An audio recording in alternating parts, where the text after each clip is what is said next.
We're gonna get started in a minute, y'all. Just give me a second. We're gonna rock out with the rock out. Sorry about the stream earlier. The audio messed up, so we back. We're gonna bring it back one more time, y'all. So if you tap in, I appreciate you tapping in with me. We're gonna give people a few minutes to join in. But I appreciate you all for those that are back. Like I said, I did a stream earlier. I didn't know the audio was messed up. Shout out to my brother Ilkan Ali for letting me know, Trey, your audio not working. You giving up game. You giving up. Probably saying something so prolific, but sir, guess what? We cannot hear you. So I appreciate my brother Ilkan Ali. Like I say, we're trying to take this podcasting, take this content creation to another level. Gonna be doing more lives, bringing y'all into the mind of Blu-ray. That's why you see Hard Truth. I like to get hard truths, talk about hard truths. There's one thing about the Bible, it says the truth shall make you free. It doesn't say the truth shall set you free, it will make you free, right? So that's what we're doing over here, giving hard truths, y'all. So I appreciate y'all. So we're gonna actually review something from the Repeat Network, a video from the Repeat Network. They had a great conversation over there. They had an actual awesome conversation, y'all, on the Repeat Network. So we're gonna talk about that. Let me turn this, bring this music down just a little bit. They had a great conversation, if I'm being transparent, on the Repeat Network. I actually enjoyed the conversation. So we're gonna talk about that today. I'm gonna screen share in just a minute, but like I said, I'm just giving y'all time to tap in. Again, can y'all hear me? I want to make sure y'all can hear me before we get this thing started. I say we're not going to be long. I have to pick my son up from school soon. I have to pick my little boy up from school, so we're going to have to get in, get out, take care of the business.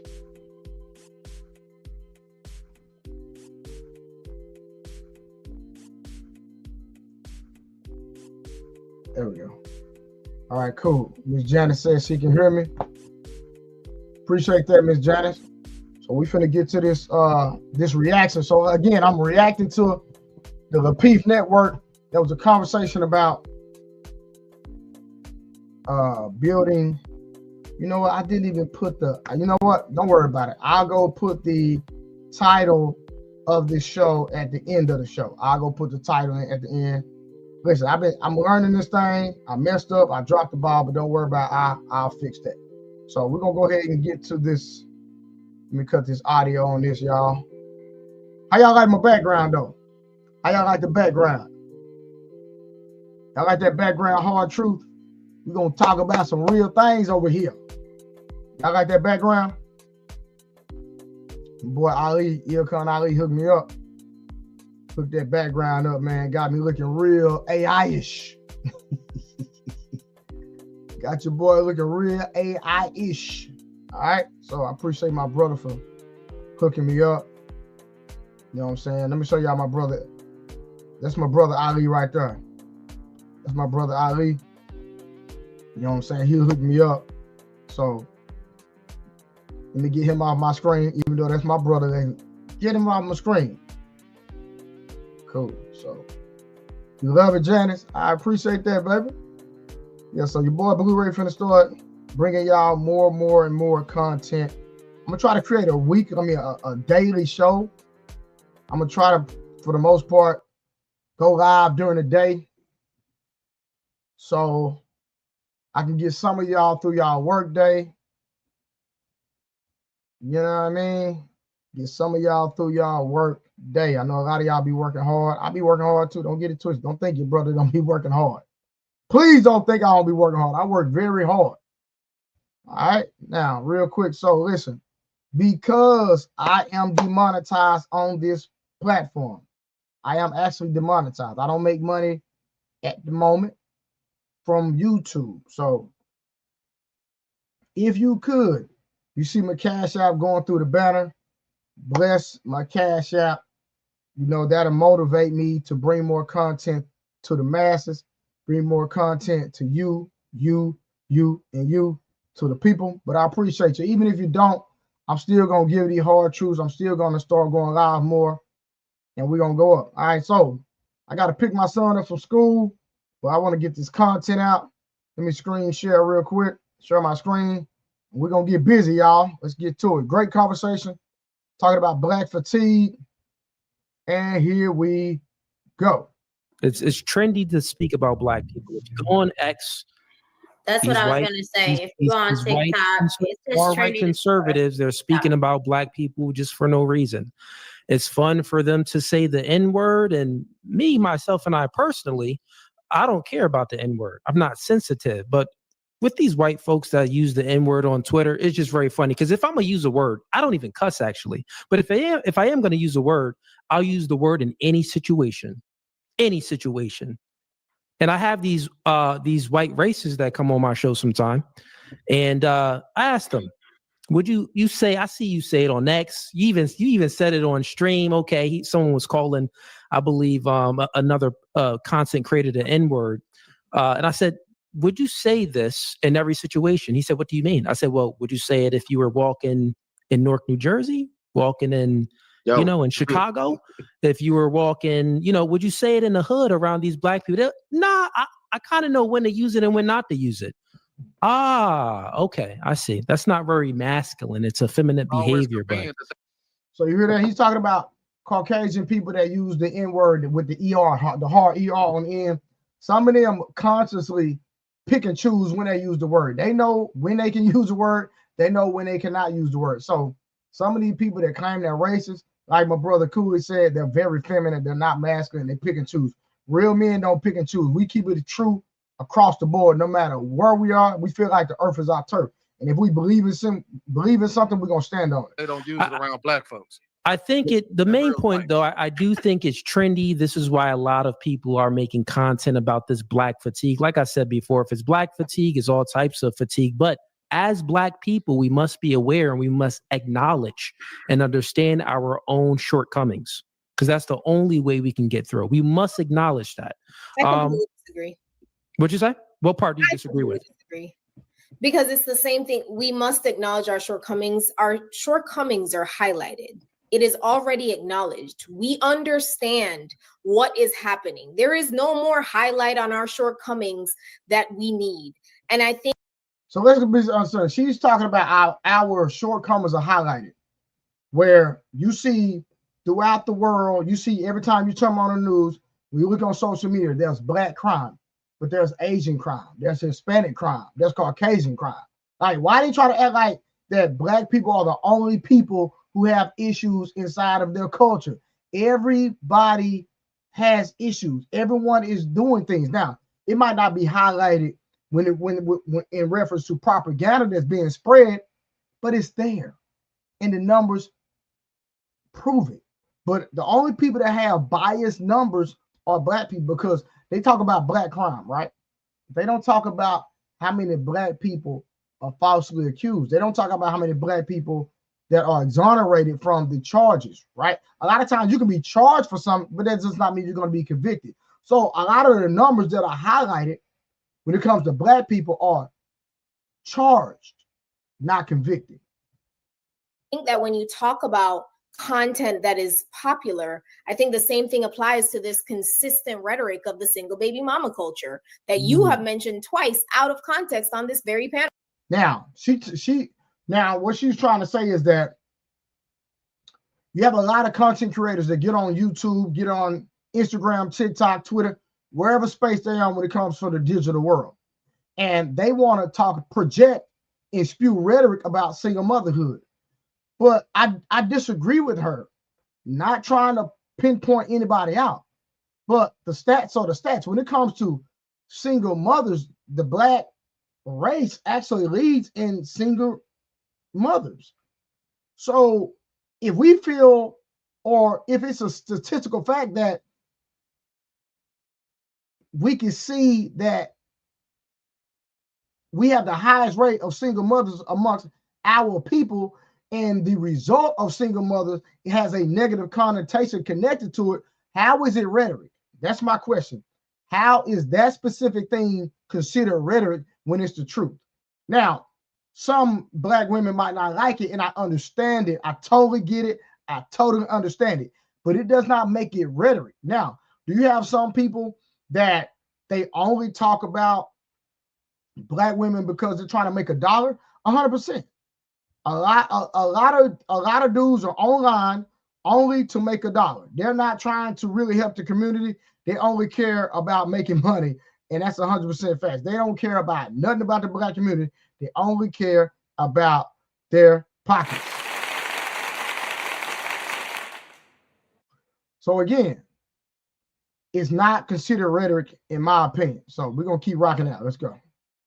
Like there's a lot of things that are trendy and oh, this is super cool to talk about. Let me talk about single baby mom culture and ABs. And these are like the trendy topics, black issues, black people, black women.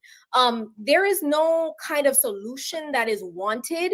It is simply to gain content. It is simply to grift. It is simply to make money off of talking about these issues that we deem to be trendy. That's okay. So let's make a clear distinction from what you said, right? So you're saying you're putting things in a monolith. Like there's no solution to talk about this content. You're saying as if people aren't giving prescriptions for things. Now you can give a descriptor where you can speak about a problem. And I think that the people that do that, they're doing it just for content. But when there's content creators where they can observe and speak about a descriptor, but also give a prescription like I always do. If I'm giving a descriptor, I tend to give a prescription as well. So if I'm speaking about single mothers, if I'm speaking about black people, if I'm speaking about white people, I tend to always do both. Got it. All right, we're gonna Ella. Can you go ahead? But we got Ella, Saint, and Aisha. Go ahead. I just want to say to what Sweeney said, I think we need to have those people on these channels, not to convince them of anything, but to remind us why we need to stop fighting. Because these issues that we have amongst each other, these ills we have amongst each other, look how unified we are tonight. Look how much we be going at it. Now tonight we all on one accord. This was a reminder of what we really need to be on. Not saying we got an enemy, we need to hate them. I got some good black white folks I know. But our issues stem from a people. And they need to see that these issues we have with each other, this is the root, this mentality. People that think like her, this is the root cause of why where we are. And like Marquette said, when he brought up the genetics, they are alluding to that, which would make you have to go to history. Because if you go to history, you will see a behavior pattern based on their specific genetics that has always been the same. And I digress. And so what my brother Ill is referring to is that they want to paint this picture that we have a criminalized genetic. Like we are violent because we are violent genetically, which we know when you look at history, that's not true. You cannot look back 100 years and see anything that black people has done that tore down another ethnicity or another race. We have always been a people of love and a forgiving people. That's why a lot of people feel like we should go eye for eye, tooth for tooth. And actually, the Bible prescribes that you should go eye for eye, tooth for tooth. But I can promise you, if black people were in the position to enslave Caucasian people, we wouldn't have done them, whipped them, fed them to the dogs, fed them to the alligators, and did the egregious things to those individuals like we were done. We are naturally a forgiving people and a loving people. We are people of war. We are warriors, right? But when I say people of war, I'm talking about we're going to resist opposition at all times. That's just who we are. But we're not going to go start anything and dismantle an entire country, an entire race, or any infrastructures that others have built. That's not in our DNA, period. So I understand what Ill is talking about. Saying this on you. Thank you. And I apologize earlier for the microphone issues. The number one thing that we have to understand is that, yes, it's profitable and trendy, as has been stated, but really it's preparation. You're in a war. I don't want to name what kind of. I say I got my brother Ill in the building, got my brother Ali in the building. Let me see if I can. Y'all know I'm new to this, man. I'm gonna drop the link in the. I don't know if my brother got time to come up, but I'm gonna drop the link anyway. I'm gonna drop the link. If you want to come up, you can come up. Hold on, is it Command V? Yeah, there you go. I'm gonna drop the link in the comments. Anybody want to come up? But while I'm reviewing this, but let's keep going. Let's keep rocking. War it is, but you're in a war. You're already losing the war. The war's been going on for more than 100 years. And the idea that they're talking about this because it's trending, no. If you ever notice the breakout of a political war, before we invade Iraq, you're going to hear anti-Muslim propaganda. You're going to hear anti-Arab propaganda. The minds of the masses are being prepared to hurt you. You see, we look upon history and the Jays that were, they suffered in Germany. There were some who stayed. There were all the warning signs to leave. Einstein left. There were all the warning signs, but they stayed, not believing that their enemy would act as enemies do. So, it's not just trendy. These Saint, I don't want to interrupt you, my bad, but we got to, I don't want to really mess up your flow, but we just trying to be very careful because of the sensitive nature of certain groups that we got to be careful of. You know what I'm talking about. Cook, man, let him cook. I know. I want you to think. I so want you to cook. Okay, all right, let me get off of that. I'll get off of that. Let me talk more directly about black folks. I'll get off of that. So here's another thing. The fact of the matter is that black men will lead us out of darkness. And we have a woman that needs to yield to us because we have to reestablish the family structure. And if we're talking about race, race has an. All right, let me deal with that for a second. So if we were to ask black women, and I'm saying this respectfully, and I know I have some black people, black women that might be looking in. If we ask the average black woman, is single motherhood or single motherdom of the culture of us having the highest rate of single mothers, is that an issue? The average black woman is gonna say no. I'm telling you, they feel like it's my body, my choice. I can do what the hell I want to do with my body, right? And women were created to be under leadership. Men were created to have a purpose, and the woman is supposed to come along, join with that man, and help push the purpose and assist with the purpose. That's what the original order was, right? Just like the brother Saint just said, men are supposed to be the leaders, and women are supposed to come along with the plan and assist with the vision that the black men as a conglomerate are pushing. But like my brother Illa and Saint are talking about, first we got to come together and create some type of infrastructure and create a culture that is going to be conducive to us pushing forward to nation building. Number of features. I wanted to ask Pearl, like, can you define what a white person is with like 3 items? As a black racial group, we have to figure out, number one, who's the leader? Is it the man? Is it the woman? Or are we equal? I say the man. Secondly, we have to figure out, well, what is it to be black? Tightly coiled hair, skin darker than a certain complexion, and when you smile, you still have an upper lip. 3 basics for you on what it is to be black. If you ain't got that, you ain't black. Now, the question is, if we really respect ourselves as black people, do we allow our women to emulate white women?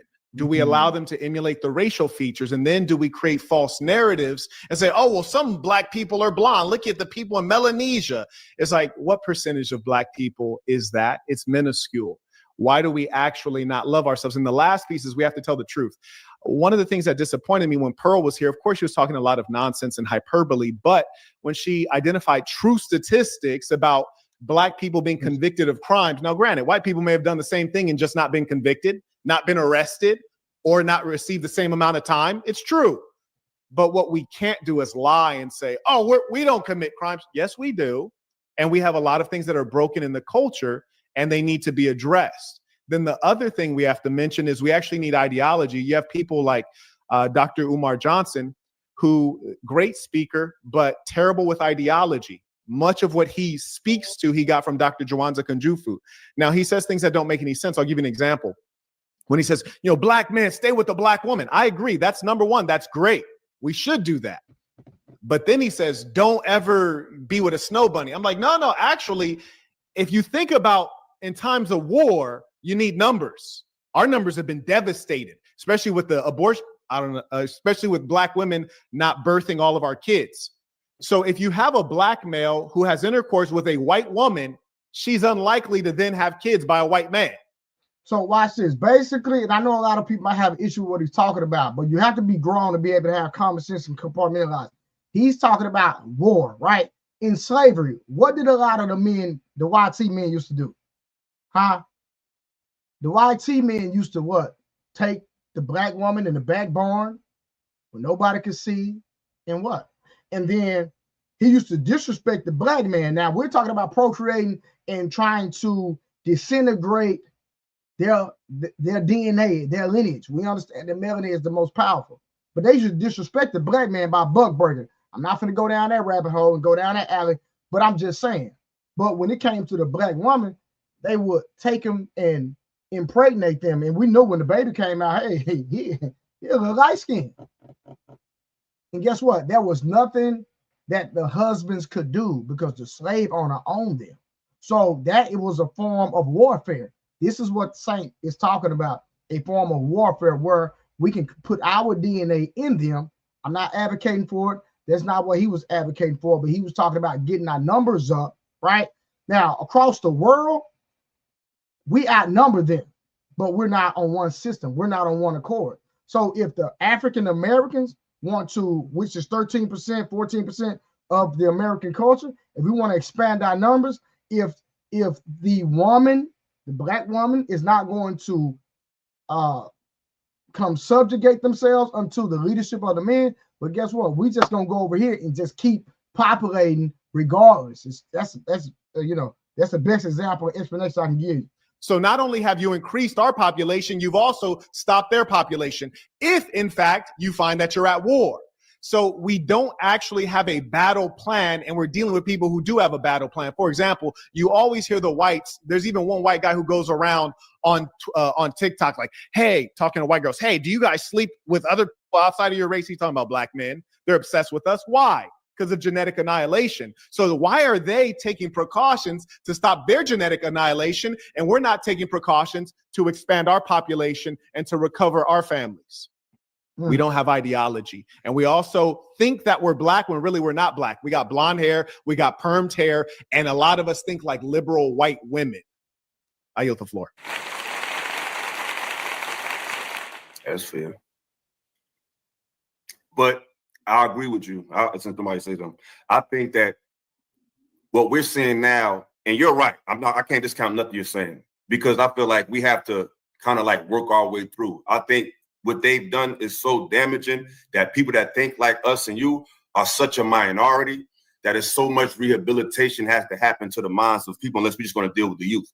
Because we have always had, we came up with ideologies immediately when slavery ended. You know what I'm saying? And every time we came up with some sort or semblance of an ideology, it was totally destroyed. Now, should that give us an excuse to not do it again?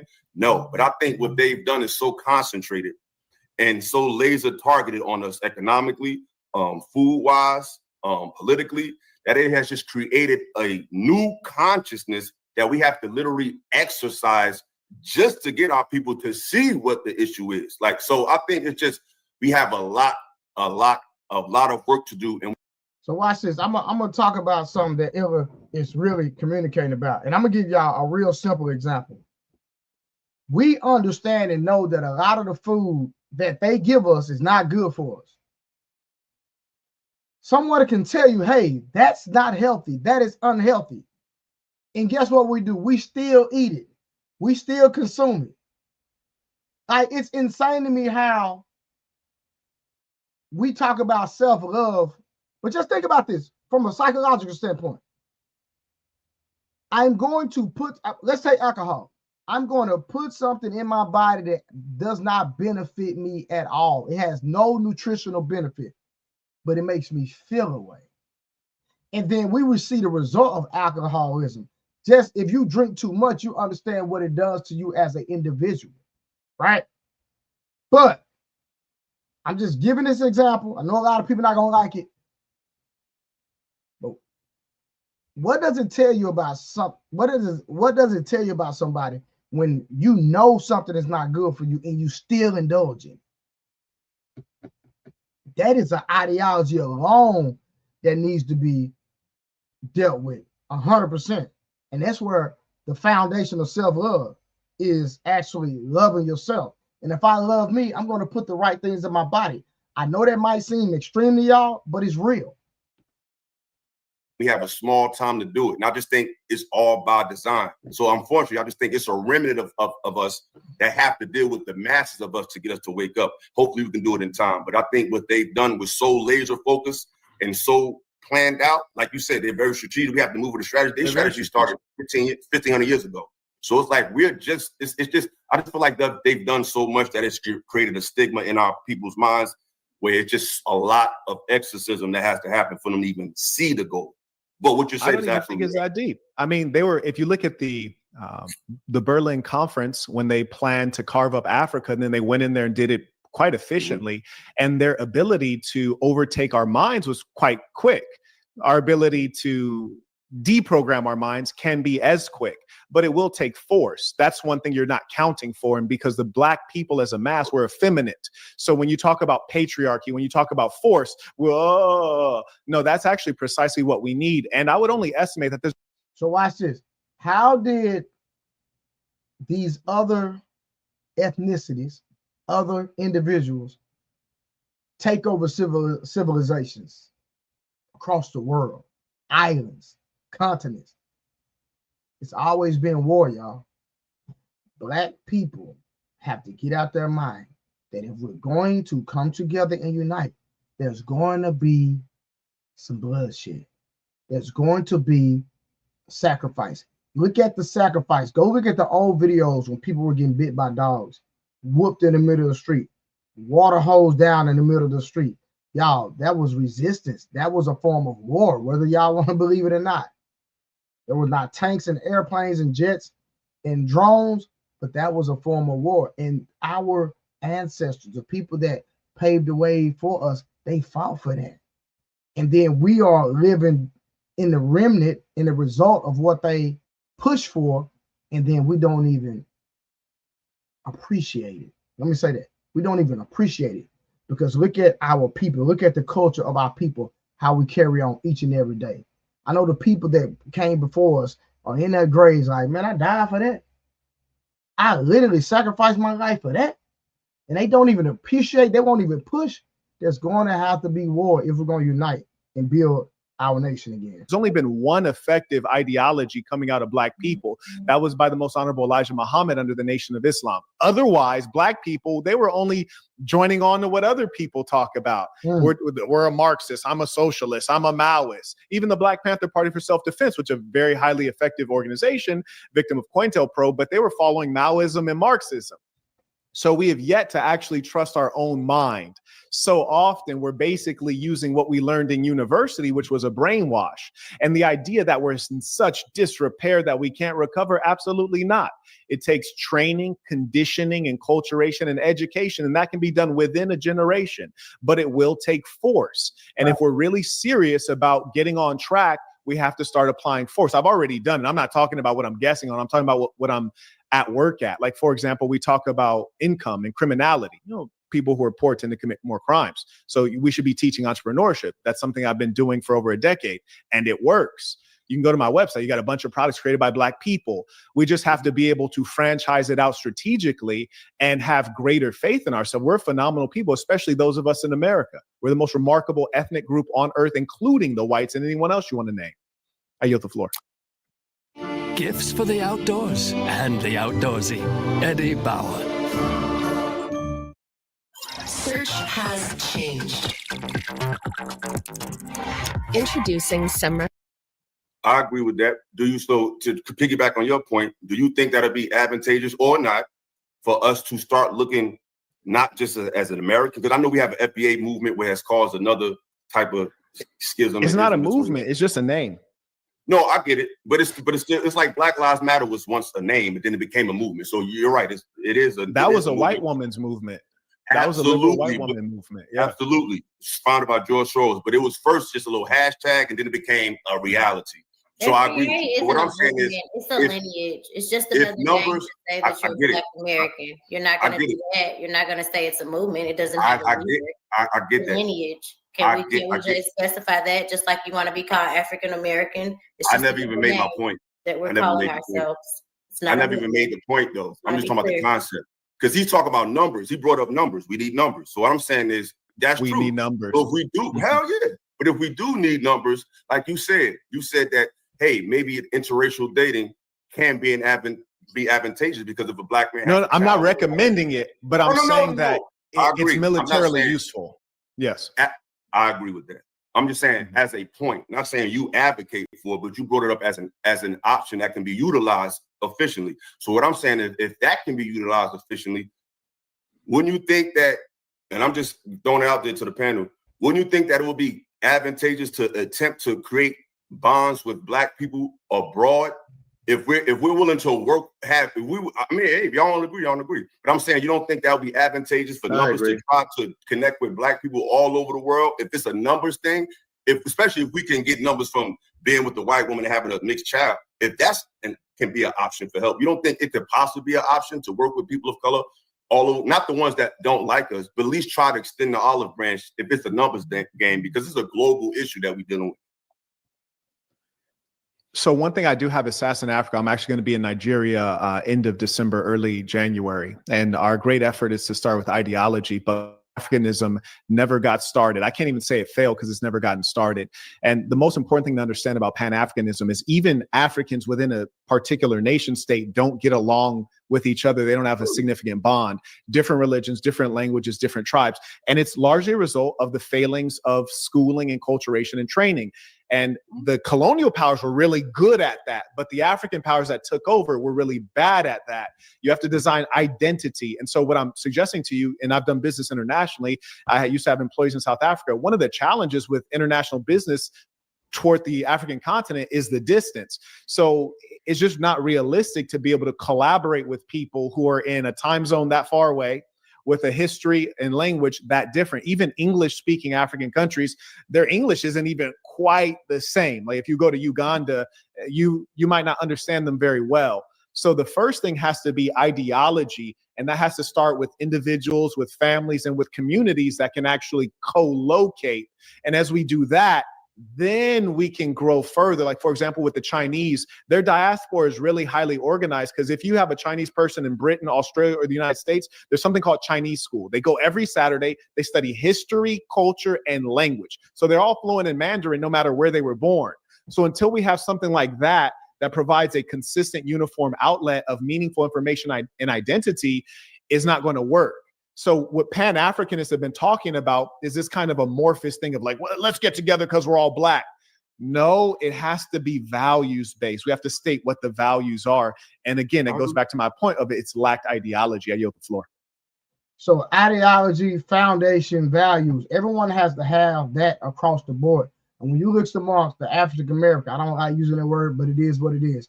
When you look amongst black people in America, we're all spread out. We all, this is supposed to be, the land of the free. So everybody free to do whatever the hell they want to do, free to have whatever ideology they want to do. But like he said, a lot of Asian cultures, no matter if they're in Great Britain, no matter if they're in Australia, no matter if they're in the DR, no matter if they're in America, no matter if they're in Russia, they all have a school that they project and they preach the ideology, and they all are on one accord. So no matter where they are inside the world, they're all functioning on the same plane. So that's going to be very important if we want to do any form or type of nation building, period. But you can't get us to go nowhere. We always want to do what the hell we want to do. I promise you. So we had a school where every black person had to go to school every Saturday for us to indoctrinate our people, so to say. Just gonna be real with you. Indoctrinate our people with our values and what we stand for, and teach our people the true history of our people, so we all can be on one accord across the world. That's a start. But is it realistic? It is. But are we gonna do it?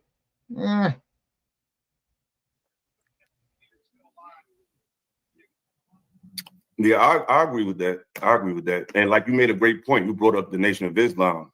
And that's funny because historically the last great royal or the last great empire that we have was an Islamic one, ironically. So how do y'all feel about that? Do you think that Islam would be the answer. Not saying I'm a Muslim because, you know, I used to be, but I'm really not into religion at this point. But if that was the past thing that worked for us, do you think that that can be a remedy today or no? May I ask a strange question real quick? Aisha, I've never met you before, but how do you feel? How do you feel at this moment? All right, real quick, before they get into that, my brother Ilosophical talk about Islam now. When you look at Islam, Islamic culture across the board, they are the most violent group of religious people on the earth. Islamic people are the most violent people on earth. Now, when you compare Christian versus Islamic, and you can fact check me if you want to. Poland is a Christian country. I'm not advocating for whatever religion. I'm just speaking the facts.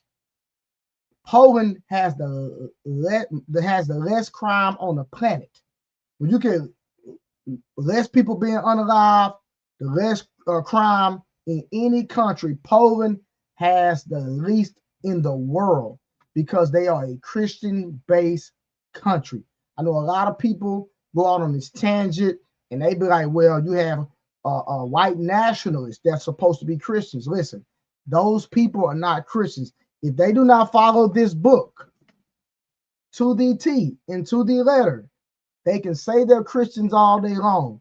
If what reflects inside of their behavior does not line up with the standard of the values of what the book actually says, guess what? They're not a Christian. So just because somebody claims to be something does not mean that they are. So they give Christians a bad rep. So a lot of people stay away from Christianity.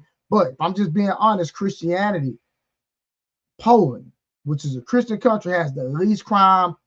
It's very rare for somebody to be unalive, for somebody to take somebody's life in Poland. Go do your research, fact check me. So what I'm saying is this: if you actually follow line up on line and people truly live according to the scripture, you will not have a lot of degeneracy. Because I can promise you, when you look at Islam and the Quran, and anybody challenge me, we can have a debate any day on my live that the person that created that, it was approved that he slept with a 9-year-old.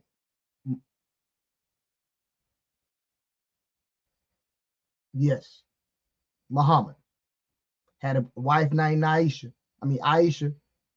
married her when she was 6, consummated with her when she was 9.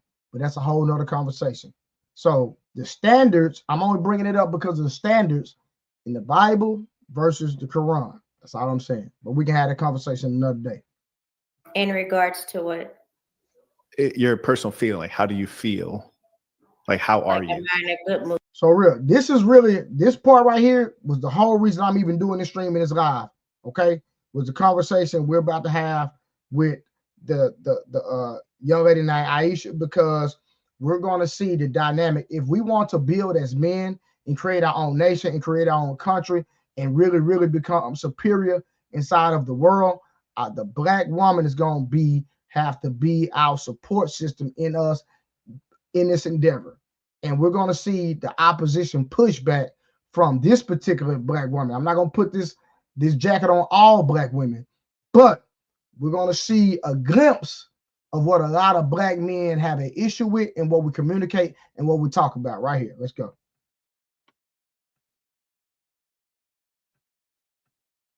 Food today? Like, how are you? How do you feel right now? I'm good. I'm fine. Okay. The reason I ask is because of your body language. It seems like, and I don't know you, so I don't have anything to compare it to. This could be your physical representation of happiness. But I ask in as much as we got all Black folks here, we're discussing the issues of our community, and it almost seems like maybe you're a bit drained. And I don't know you, that's why I ask you. I don't know why you're concerned with me being drained or not, but I'm definitely not drained, and I'm definitely listening and have been a part of the conversation the entire night. I just think that you guys were having your own dialect, and I probably zoned out a couple of times because you're long-winded. And I felt like I already knew the point of what was going to be said. But no. Now, these black men are having a philosophical in the Saint Center was having a very, very, very productive dialogue, right? Nobody else interjected. There's a platform full of people. Everyone had an opportunity. Philosophical landed his plane. The Center landed his plane. Nobody interjected. So these two gentlemen are coming up with at least some ideology, a direction for us to actually be successful inside of America and start somewhere. And nobody else had it. So she basically she's saying that, hey, y'all not talking about nothing. What are y'all talking about? I don't hear anything productive. When these two gentlemen have literally came up with tangible things that we can do, they actually scoped out other things that other people of other cultures are doing now, and they've been successful. But the black woman, or this particular black woman, and ladies, for the ladies that's watching, this is just an overall glimpse of how a lot of black women do. The men are really, really trying to push forward, and we don't have the support of the woman. Oh, I'm doing just fine. I yield the floor. That was kind of strange. Go ahead, True. You want to chime in? No, I mean, they laying down pillars. I think that there's a consensus thought, the fact that we do need structure, ideology. I don't know if we need to tie a tag to it, Islamic, Christian. I think that that's where things get a little bit muddy. And I think because we do that now, we're very trying to figure out what maybe be a superior approach. I think that we need to figure out what is most conducive progress. And it could be as simple.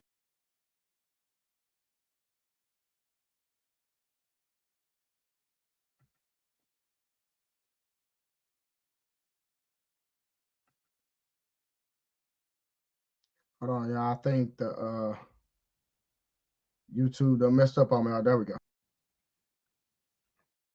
Men are, what I believe occurs more often than not, is the men are not the ones who battling the women that want to have a different approach to what progress looks like. There we go. And when we say, well, this is what we need to do, we'll be told we're not leading correctly. But then when you ask them, why are we not leading correctly? What are you comparing it to? Are you comparing to the fact that you have a job? Are you comparing it to the fact that you have a great FICO score? And then that's where it gets really, really muddy. So I think the conversation needs to happen amongst the families of each other, from an individual level, from the women of the community, to figure out what it is that they want out the deal. Because from an ideological perspective, we need to know where we're headed. Like, having a strategy is great. Conversations are great. Where are we headed? What is the point of gearing up? What is the point of formulating strategies? What is the point of any of it? Where are we headed? And I don't know if we can answer that tonight, or maybe True. I can agree to that. It's funny here because we're on this panel. All of us are black, and I don't think women should lead at all. Just the simple fact that Marquette asked, I believe her name is Aisha, a question. Y'all, real quick, is it getting choppy, y'all? Is the stream getting choppy, or can y'all hear it clear? Is it clear, or is it getting choppy? Can y'all let me know real quick? For the few I have in here, is it clear, or is it getting choppy? And if it's getting choppy, I understand what's going on. I'm gonna have to get another charger and plug it into my laptop and plug my laptop directly into my outlet and not have my it's clear. Okay, cool. Okay. I wanted to make sure. It's a little choppy on my end. I just wanted to make sure. Appreciate that. Power to the people.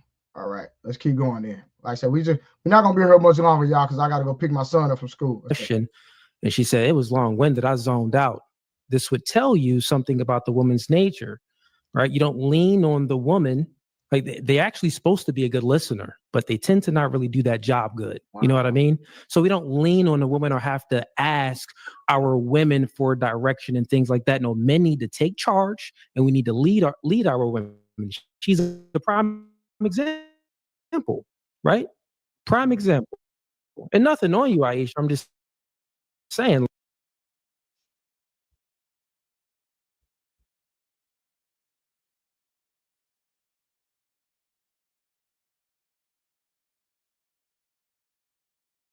Like, you know, she didn't. Marquette was.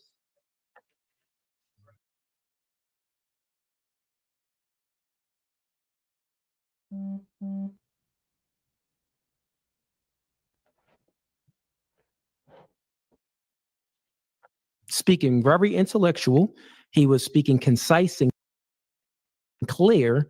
And for you to tune out and not listen, I was here, and I was absolutely 2 degrees in. They were going back and forth for about 10 minutes about the conversation took a left turn, and it went from the original topic. In my opinion, it had nothing to do with what we were all speaking on the panel. So my focus just. I mean, I'm gonna be honest. To be fair, and even you, Illa, y'all talked about the same thing for about a good 10 minutes. So it wasn't that informative, in my opinion. I'm really not trying to be rude and disrespectful, but I feel like the brothers are trying to start this red pill, blue pill thing, and I just don't even feel like entertaining it because it's just not where I'm at right now. I think the conversation was about Black fatigue. And then we went on to talk about Pearl and all of these things. I think I said this earlier. We all know that we have degenerate classes in society. We know that these things exist, right? We don't have to get a charger for my actual laptop. I have my laptop on my charger hooked up to my desk. I need to plug it to my outlet. So I need to go buy an extra charger. I believe that's what's making it choppy. But y'all, just give me a few more minutes. Just try to get through it. Listen to what she's saying. Like I say, the brothers were having a great conversation. And then she basically came in and said, hey, what they're talking about is very redundant. It's boring. It wasn't. They were really giving solid answers and solid solid ways for us to progress forward and move forward in our culture to our people. Like literally. And then she's sitting there like this.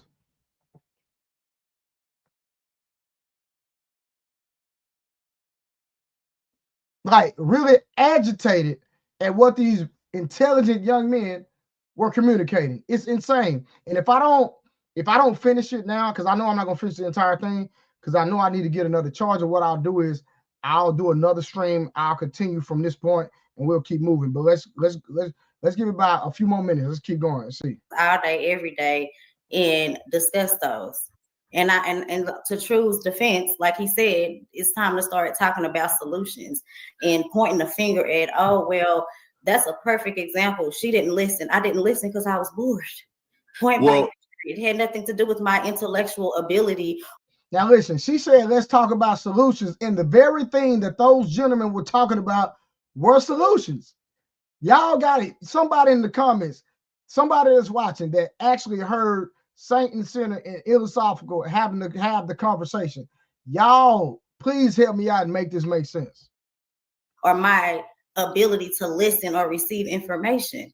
So I just don't think that was true. I seen a couple of people. I think Sweeney dozed off. Like let's be for real. I'm pretty sure he didn't hear everything the conversation was about, but he wanted to take his time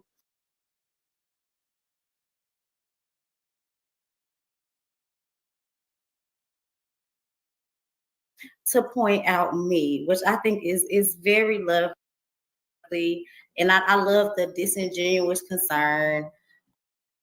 But I was just clearly bored because y'all went back and forth for 10 minutes. And I'm not in the business of I'm gonna slide after this. going back and forth. So I just let y'all speak because I'm about to leave. I'm about to leave, and I'm out of here.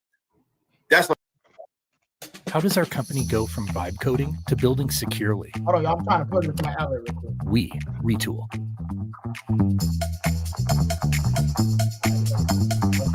Unfortunate that you said that, because Marquette was actually breaking down solutions of how we can do that. He gave what he's doing. He gave stats about moving forward. That conversation wasn't even about no. anyway. What he went into Hold on, was I'll let talking you talk. about I'll let global you talk. strategies in Africa.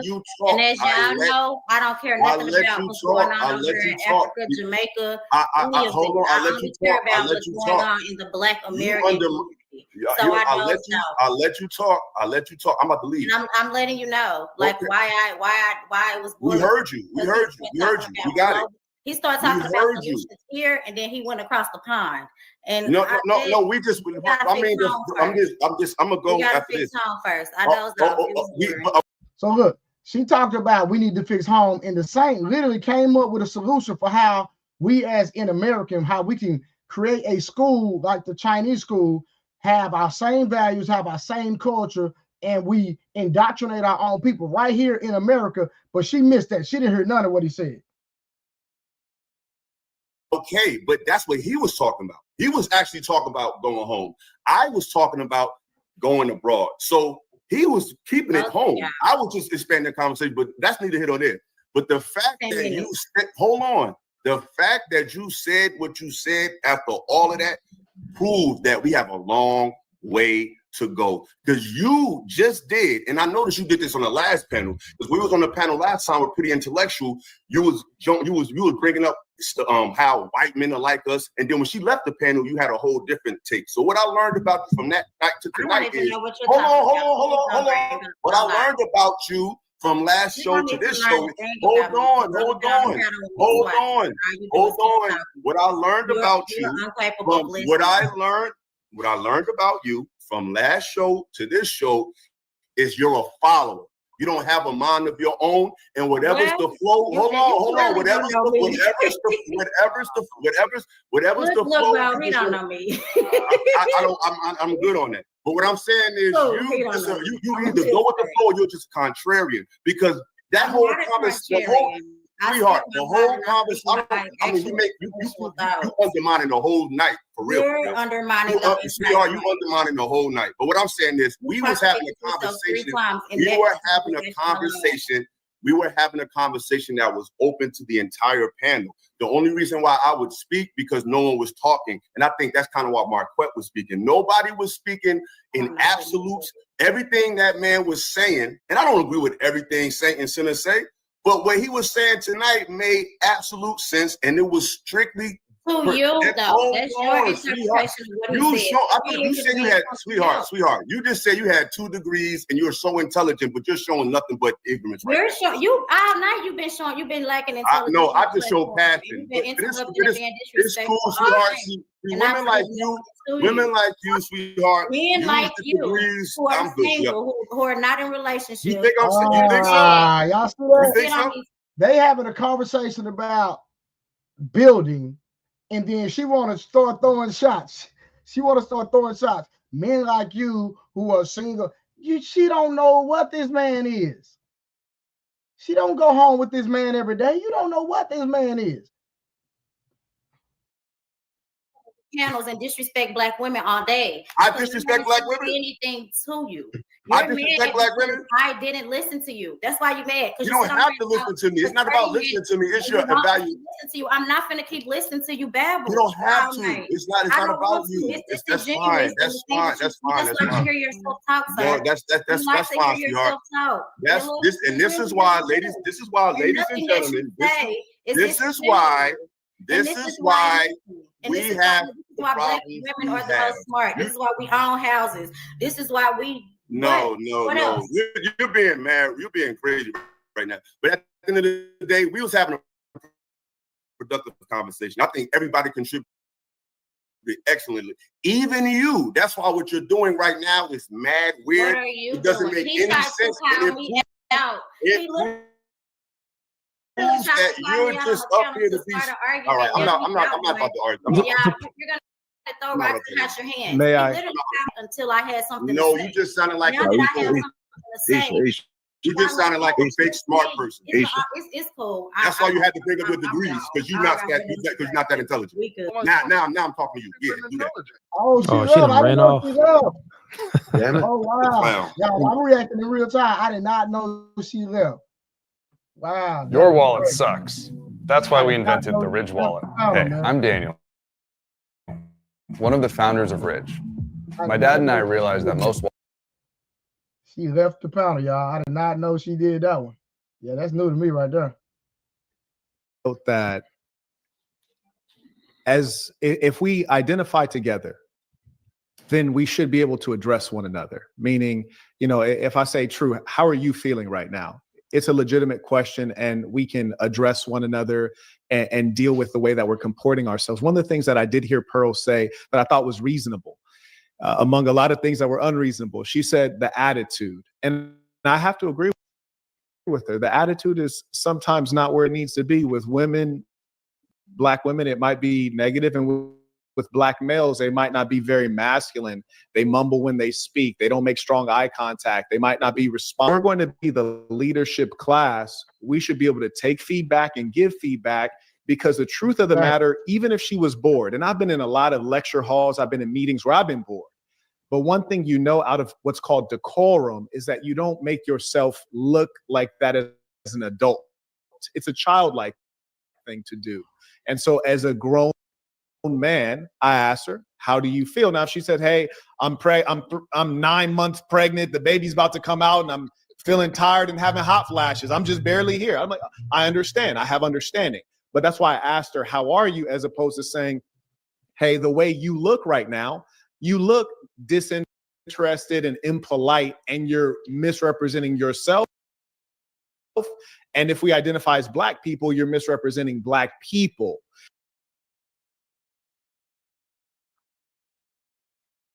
All right, so y'all, basically, he's just talking about, listen, I didn't mean no harm. She had a certain look on her face while we sit here trying to build and give the,